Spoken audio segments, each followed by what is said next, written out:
CBS Radio brings you The Couple Next Door, written by Peg Lynch and starring Peg Lynch and Ethel Bunce.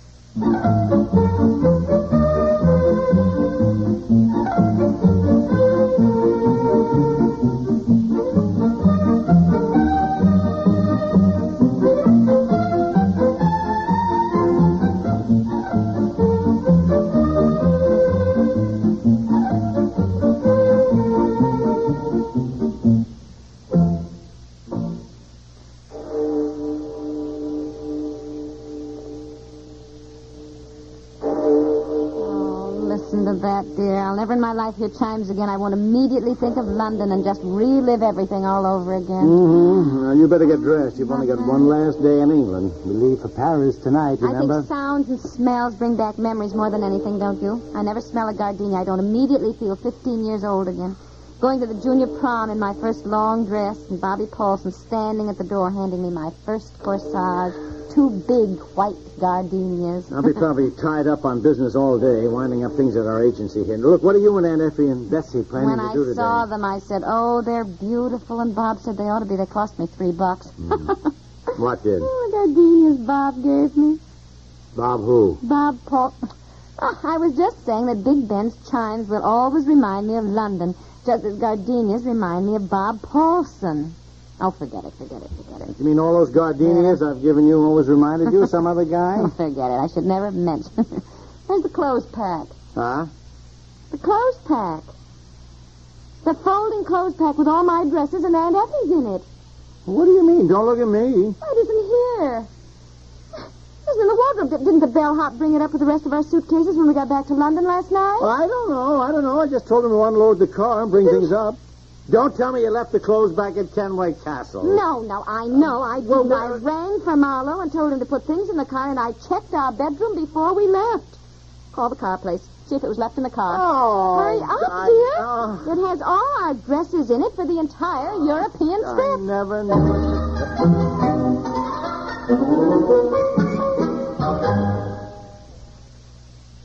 School bells will soon be ringing again, and answering the call to classes this fall will be more than 1 million new pupils. Of course, they won't all be entering the schools in your community, but there is bound to be a sizable increase in enrollment almost everywhere. Are your schools ready to receive these new pupils? If your community has been wide awake, it made provision some time ago for constant expansion of its school facilities. But there are areas where more has to be done to provide an adequate education for our young people. There's nothing so precious as a sound education, and nothing so necessary. So do your part to see that the children in your town get the kind of education they deserve. For information on what you can do, write to Better Schools, 9 East 40th Street, New York 16. That's Better Schools, 9 East 40th Street, New York 16.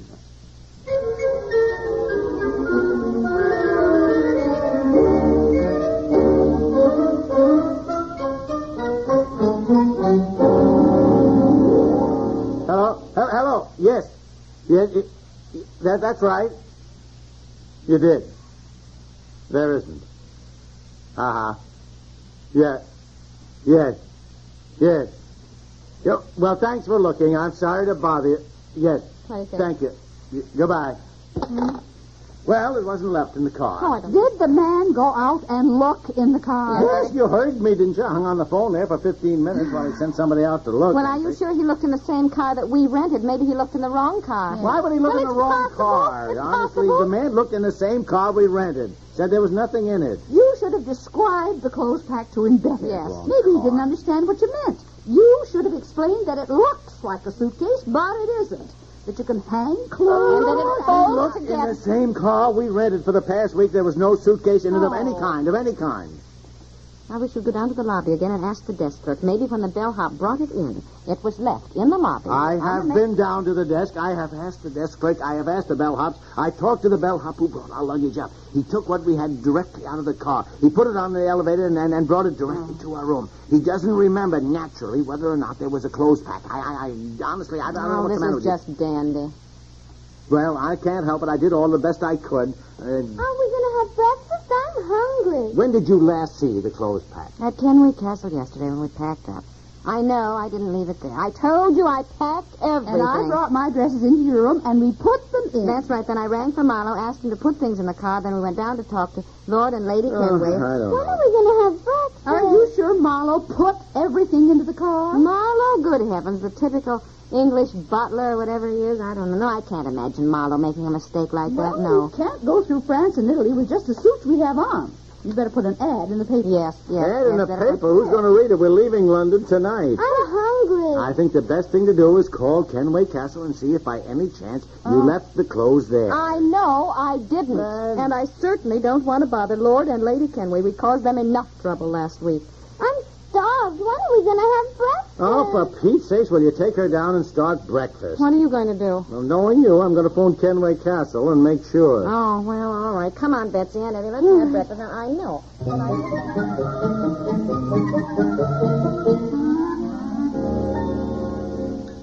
Gee, I'm so hungry. Aren't you two going to eat anything? I'm not very hungry, dear, and don't talk with your mouth full, please, Betsy. And Effie and I are worried. I spent $42 on that lace dress. I haven't even worn it yet. I was saving it for Paris. I know. I'm sorry, Aunt Effie. I just don't understand it at all. Daddy. No, he's shaking his head. Oh, dear. No. No. Who did you talk to? Marlowe himself. What'd he say? He said, and I quote, "Oh, no, sir, nothing was left, sir. I most definitely placed all the luggage in the car, Oh, sir." just tell us. Well, Well, I can't imagine. We drove straight through to London. What could have happened to it? We stopped for tea at Oxford, and we didn't look in the car. I bet it was stolen. Oh. That's right. I said to you at the time, don't you think we should lock the car? And you're the one who said, oh, no.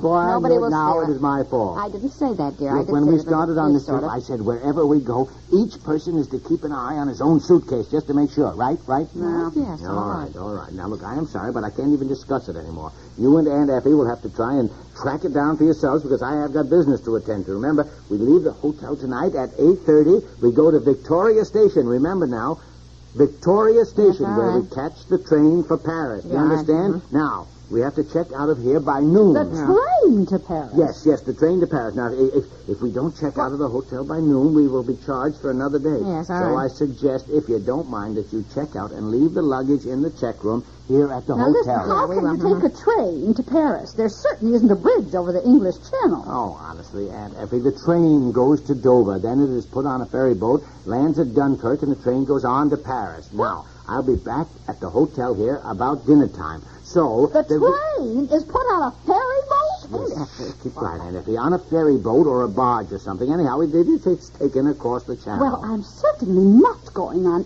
anything like that. Oh, Aunt Effie, now look, we've got more important problems, No, for heaven's indeed. sake. Why, that train could roll right off the ferry boat or the barge, or we'd be dumped in the English Channel. Would we be drowned? Certainly. Oh, why do you say things like that right in front of Betsy? Look, for here You know comes the what- waitress, for heaven's sake. To Let's all begin keep with, our voices down. When Stop we get shouting, on the will you? train, we have sleeping compartments. You'll go to sleep, and you'll wake up in Good Paris tomorrow morning at No, 9 dear, o'clock. Good dear, morning. dear, tell us Orange tomorrow, juice, toast, and coffee. That's all. Not Thank you. me.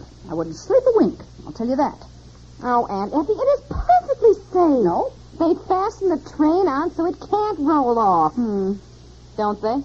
Of course they fasten it on, for Pete's Well, sake. That ferry train to Paris has been running for years. Millions of people have taken it. Well, I'm not going to. All right. Aunt Effie, don't we have enough to think about right now? We've lost all our clothes. I think so. And I don't see how we can leave London until we find them, dear. I Well, really if don't. we're at the bottom of the English Channel, I guess we won't need any clothes. Oh, God. I am not going to be on any train that just rides right onto a ferry boat. I don't even like to be in a car and drive onto a ferry boat. I'm always afraid it's going to slip right down into the water. Oh, cancel my breakfast. I cannot take this anymore. I should have known better than to bring my family on a business trip. I should have known. Now, in case I am tied up even for dinner, here are your tickets. And clothes or no clothes, ferry boat or no ferry boat, all those who wish to go to Paris, be at Victoria Station tonight, no later than 9:30.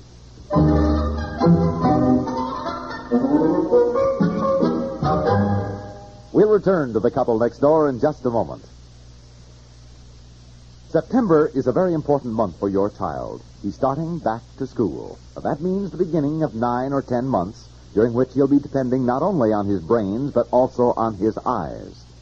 While you're planning to buy new school clothes and school supplies, how about taking time to have his eyes checked?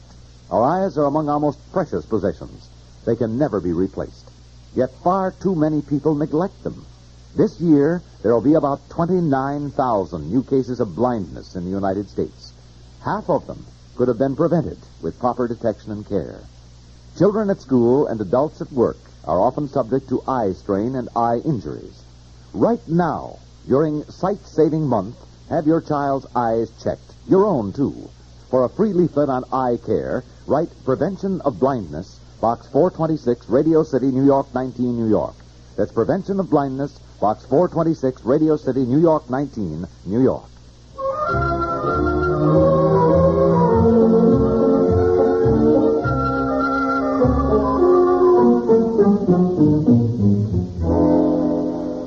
Yes, yeah, I see it. I see it. Compartment 14. Thank you, Porter.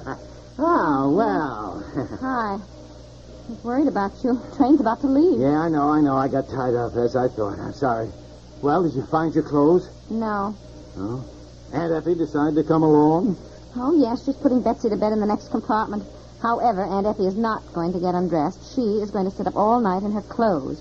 So in case the train isn't fastened tight to the ferry boat and starts to roll off, she can make a jump for it, I guess, and swim the English Channel. Oh, well, it's the season for it, anyhow. Boy, Aunt Effie, she's something, isn't she? Look, honey, I'm sorry I was cross this morning. Well. Sorry about your clothes, too. Maybe you can pick up something kind of snazzy in Paris, huh? No, I didn't allow in my travel budget anything for buying clothes. I'm just sick about it. Even so. You know, you might be able to find some things there. I guess in the future, when I hear the word clothes pack, that's what's going to remind me of London instead of Big Ben chimes, you know. That I really... Quiet. What? What's the matter? He's calling me. What? Big Sakers. Look, it's Marlowe. That's Marlowe running down the platform. Hi, Marlowe. Hello, here we are. Oh, he's got my clothes packed. Lean out the window and grab it. No. Good evening, sir. Good evening, madam. Good evening. Your clothes packed. Yes, we did. Throw it up to me, Oh, Marlowe, where was it? Okay, I got it. Thank you. Hanging in the wardrobe, madam. I can't tell you how sorry I am to have overlooked it. Frightfully careless of me. Oh, that's right. I remember now. I left it hanging in the wardrobe until the last minute so our dresses wouldn't wrinkle. And I forgot to tell you it was in it. All my fault. Marlowe, did you drive all the way down to London from Kenway Castle just to bring this? Marlowe? Stand back. Look out. The train's leaving. It's quite all right, sir. Oh. Yes, thank you. Lord and Lady Kenway send regards, sir. They hope you have enjoyed your trip to England, sir. Oh, yes, thank you. Yes, tell them yes. Look out, you'll be killed. Stand back, we're moving. Stand back. Come back to England soon, sir. Oh, we will. Goodbye, Marlowe. Goodbye. Aunt Effie, we got her clothes back. Oh, for heaven's sake, look at Aunt Effie. She's fallen asleep with her clothes on, even her hat. Yeah, well, let her sleep. When she wakes up, she'll be in Paris.